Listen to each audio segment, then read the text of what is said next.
Friends, GK trick study में आपका स्वागत है। दोस्तों, आज देखते हैं शिक्षा शास्त्र में सजगता और जागरूकता। तो सजगता को अंग्रेजी में क्या बोलते हैं दोस्तों? अवेयरनेस।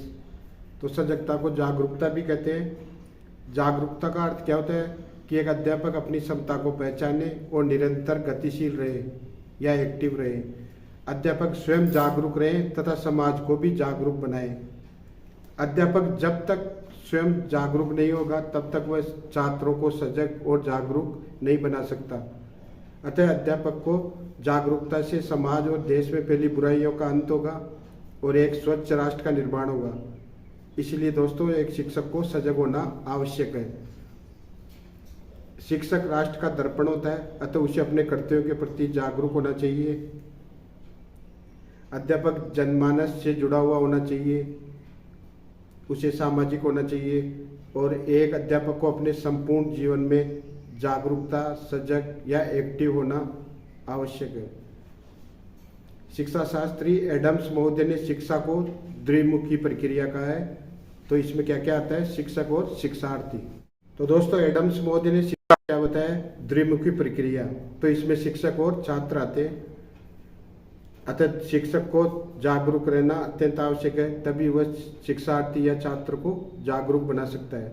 गांधी जी ने कहा है कि शिक्षा बालक का शारीरिक, मानसिक और आत्मा का विकास है और ये तभी संभव है जबकि अध्यापक जागरूक होगा, सचेत होगा या फिर अवेयरनेस होगा या फिर एक्टिव होगा। गांधी जी ने कहा था कि शिक्षा बालक का शारीरिक, मानसिक और आत्मा का विकास है। दोस्तों, ये परिभाषा आ जाएगी, ये किसकी परिभाषा है कि शिक्षा बालक का शारीरिक, मानसिक और आत्मा का विकास है? तो आंसर क्या आएगा? गांधी जी। फिर देखिए, विवेकानंद ने शिक्षा की परिभाषा क्या दी है कि व्यक्ति की पूर्णता ही शिक्षा है और ये तभी संभव है जब एक अध्यापक जागरूक होगा। तो अध्यापक को जागरूक और सजग रहने के लिए अध्यापक को क्या करना चाहिए? तो देखिए, अध्यापक को स्वयं अध्ययनशील होना चाहिए। अध्यापक समय का पाबंद होना चाहिए, तभी छात्र उसका अनुसरण करेंगे। एक नए ज्ञान को प्राप्त करने के लिए हमेशा तत्पर रहना चाहिए। समाज में सक्रिय होना चाहिए। सामाजिक गतिविधियों में बढ़ चढ़कर भाग लेना चाहिए। चुनाव में भाग लेना चाहिए और मत देने के लिए लोगों को प्रेरित करना चाहिए। छात्रों में निरंतर विचार विमर्श करते रहना चाहिए। छात्र और अध्यापक को अनुशासित होना चाहिए। अध्यापक रोजाना समाचार पत्र पढ़े, ज्ञानवर्धक पुस्तकें पढ़े, जिससे कि वह छात्रों को ज्ञान के प्रति जागरूक बना सके। एक अध्यापक को नए तथ्यों के प्रति जागरूक होना चाहिए। उसे शैक्षणिक गतिविधियों, शैक्षिक भ्रमण, सेमिनार, वर्कशॉप, शैक्षिक प्रतियोगिताएं, सामूहिक मेलों या खेल प्रतियोगिताओं में सक्रिय रूप से भाग लेना चाहिए। इससे उसमें सामाजिकता का भाव आएगा और वह छात्रों को सामाजिकता का पाठ पढ़ा पाएगा। छात्र केंद्रित शिक्षा देनी चाहिए। अध्यापक को हमेशा कौन सी शिक्षा देनी चाहिए? छात्र केंद्रित। अपने ज्ञान को हमेशा बढ़ाने के लिए तत्पर रहना चाहिए। एक अच्छे अध्यापक को हमेशा अपने ज्ञान को बढ़ाने के लिए तत्पर रहना चाहिए। समाज में जागरूकता पैदा करने के लिए तैयार होना चाहिए। छात्रों को साफ सफाई के प्रति जागरूक बनाएं। समाज, देश, विदेश घटनाओं के प्रति जागरूक रहे और नए देश और नए समाज के निर्माण के लिए हमेशा तैयार रहे। तो दोस्तों, ये थे सजगता, जागरूकता। तो हम सजगता और जागरूकता का रिवीजन करते हैं। तो सजगता होती क्या है? सजगता को अंग्रेजी में अवेयरनेस वो कहते हैं। सजगता को जागरूकता भी कहते हैं। और जागरूकता होती क्या है कि अध्यापक अपनी क्षमता को पहचाने और निरंतरशील, गतिशील रहे। यही क्या है? सजगता है। अध्यापक स्वयं जागरूक रहे और समाज को भी जागरूक रखें।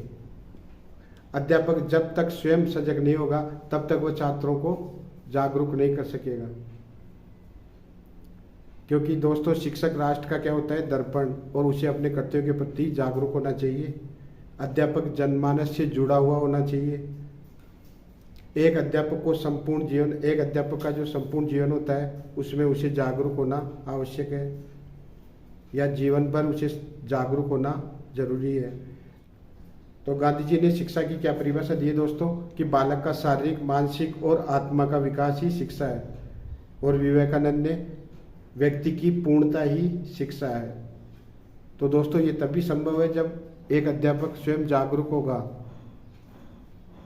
तो जागरूक और सजग रहने के लिए अध्यापक को क्या करना चाहिए?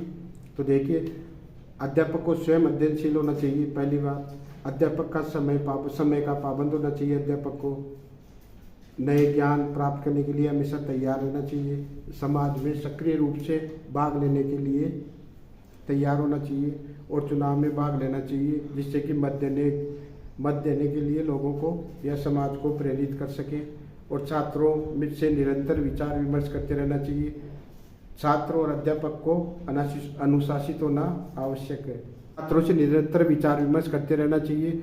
छात्र और अध्यापक को हमेशा अनुशासित होना चाहिए। अध्यापक रोजाना समाचार पत्र पढ़े, ज्ञानवर्धक पुस्तक पढ़े। एक अध्यापक को नए तथ्यों के प्रति हमेशा जागरूक होना चाहिए। उसे शैक्षिक भ्रमण, सेमिनार, वर्कशॉप, शैक्षणिक गतिविधियां, सामूहिक मेलों या खेल प्रतियोगिता में सक्रिय रूप से भाग लेना चाहिए। छात्र केंद्रित शिक्षा देनी चाहिए।